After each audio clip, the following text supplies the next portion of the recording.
గుమ్మడి సంజారాణి గారికి, మంత్రి గారికి, అలాగే ఐఏఎస్ సరస్వతి గారికి, వేదిక అలంకరించిన చెడిపోయిన చిట్టుబాబు గారు, అలాగే సోదరులు చుట్టకుదురు శ్రీనివాసరావు గారు, సీతారామయ్య గారు, బాలా గారు, ఎంఈఓ గారు, అలాగే ఈ వేదిక అలంకరించినటువంటి పెద్దలకి, ఈ కార్యక్రమానికి చేసిన ప్రజాప్రతినిధులకి, పత్రికా సోదరులకి, అంబేద్కర్ మహాశయుడు చేసిన త్యాగాల వల్ల, ఆయన ముందు చూపు వల్ల ఈరోజు ఇంతమంది పిల్లలు ఇక్కడ కూర్చోగలిగారమ్మా. ఆయన భవిష్యత్తు తరాలు ఎస్సీ ఎస్టీ గిరిజన పిల్లలు జీవితాల్లో పైకి రావాలని చెప్పి ఎన్నో త్యాగాలు చేశారు. ఎన్నో రాజ్యాంగం నిర్మించేటప్పుడు ఎన్నో జాగ్రత్తలు తీసుకున్నారు. ఒకనాటి పిల్లలకి, ఒకనాటి మహిళలకి మీకున్నటువంటి సౌకర్యాలు ఏమి లేవు. ఈరోజు ఇక్కడ ఒక మంత్రిగా కూర్చున్నటువంటి సంజారాణి గారు ఒక గిరిజనరాలు అయినప్పటికీ ప్రభుత్వ పాఠశాలల్లోనే చదువుకొని ఈరోజు మంత్రి అయ్యారు. మీకు వారు చదువుకున్న రోజులకి మధ్య చాలా వ్యత్యాసం ఉంది. నేను అనుకోవటం ఇక్కడ ఉన్న వాళ్ళ ఈరోజు మీరు అనుభవిస్తున్న సౌకర్యాల్లో ఆమె చదువుకున్న రోజున 10% కూడా అవకాశాలు ఉండవు. ఏది మంచి పుస్తకాలు కావచ్చు, మంచి భోజనం కావచ్చు, మంచి యూనిఫామ్ కావచ్చు, మంచి సౌకర్యాలు కావచ్చు. కానీ జీవితం పట్ల ఆశావహ దృక్పథంతో జీవితంలో పైకి రావాలి అని చెప్పి అంది వచ్చిన ప్రతి అవకాశాన్ని ఉపయోగించుకొని ఈ రోజు రాష్ట్ర మంత్రిగా ఎదిగారంటే అట్లాంటి వాళ్ళని మీరందరూ ఆదర్శంగా తీసుకోవాలి.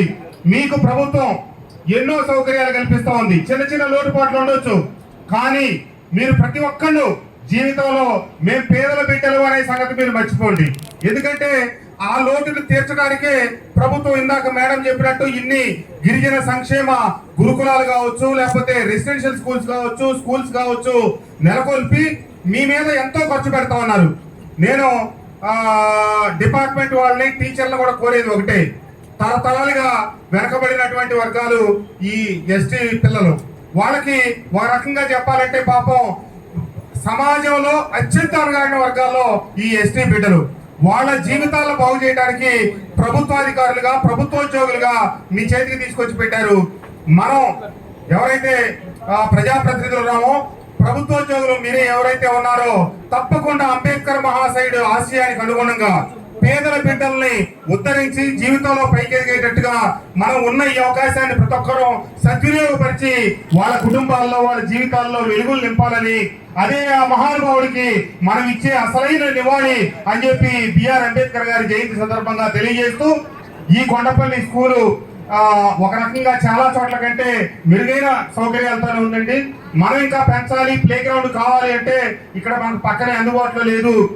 ఇంకా మంచి స్కూల్ పెడతారంటే నేను మొన్న అసెంబ్లీలో బీసీ వెల్ఫేర్ హాస్టల్ కావాలని చెప్పి మన సవితమ్మ గారు అడిగిన రోజు మీరు పక్కనే కూర్చోన్నారు. ఒకవేళ కనుక మీరు విశాలమైన ప్రదేశాల్లో కనుక మా నియోజకవర్గంలో ఇంకొక హాస్టల్ స్కూల్ పెడతామంటే తప్పకుండా ప్రభుత్వ భూమి ఉంది మాకు జీకొండూరు మండలం వెల్టూరులో, అక్కడ మంచి విశాలమైన ప్రాంగణం ఏర్పాటు చేయడానికి, భూమిని కేటాయించడానికి మేము సిద్ధంగా ఉన్నామని తెలియజేస్తూ, అమ్మ బిడ్డలందరికీ నేను చెప్పేది ఒకటే, మీరు మీ నాయనమ్మలు, మీ అమ్మలు, మీ అమ్మమ్మలు, మీ తాతమ్మలు, మీ జేజమ్మలు అందరూ కూలి పనో, వ్యవసాయ పనులు, ఇంటి పనులు చేసుకొని జీవితంలో ఎంతో కష్టపడి ఈ రోజు మా పరిస్థితి మా బిడ్డలకు రావద్దు అని మిమ్మల్ని ఇక్కడికి పంపించారు.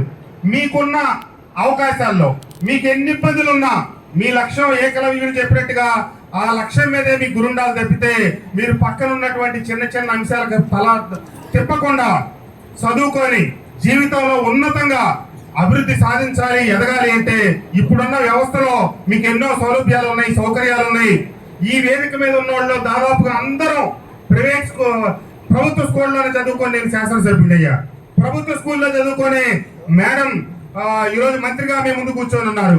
కాబట్టి మన స్వర్గీయ రాష్ట్రపతి అబ్దుల్ కలాం గారు చెప్పారు, కళలు కనండి, కళలను సాకారం చేసుకోండి అని.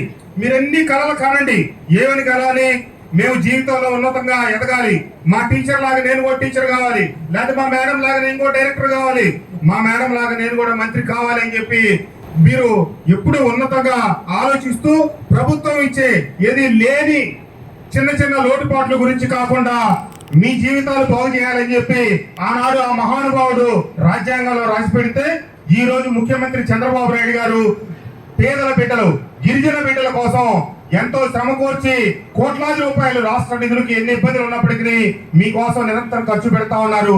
తప్పకుండా మీ లక్ష్యాన్ని చేరుకోవాలని, జీవితంలో మీ తాతమ్మలు, జేజమ్మలు, నాయనమ్మలు, అమ్మమ్మలు, తల్లుల కంటే మీరు ఉన్నతంగా రాణించి జీవితంలో స్థిరమైన స్థానానికి చేరుకోవాలని చెప్పి ఈ సందర్భంగా ఆకాంక్షిస్తూ ఆ మహానుభావుడికి మేము తప్పకుండా పేదల పక్షాన్ని నిలబడతాం, పేదల జీవితాల్లో పైకి తీసుకురావడానికి పాటుపడతాం అని చెప్పి తెలియజేస్తూ, వారికి అందరూ మనం అర్పించే ఘనమైన నివాళి అదేనని చెప్పి తెలియజేస్తూ, జోహార్ బిఆర్ అంబేద్కర్, జోహార్ డాక్టర్ బిఆర్ అంబేద్కర్. ఈ అవకాశం కల్పించినటువంటి ట్రైబల్ వెల్ఫేర్ డిపార్ట్మెంట్ వారికి, ఈ రోజు ప్రత్యేకంగా ఈ కార్యక్రమాన్ని ఎంచుకొని చుట్టుపక్కల ఎన్ని నియోజకవర్గాలుంటే మన మైలవరం నియోజకవర్గం వచ్చినటువంటి సోదరి సంజారాణి గారికి ఈ మైలవరం నియోజకవర్గం కూటమి తరఫున ధన్యవాదాలు, హృదయపూర్వక నమస్కారాలు తెలియజేస్తూ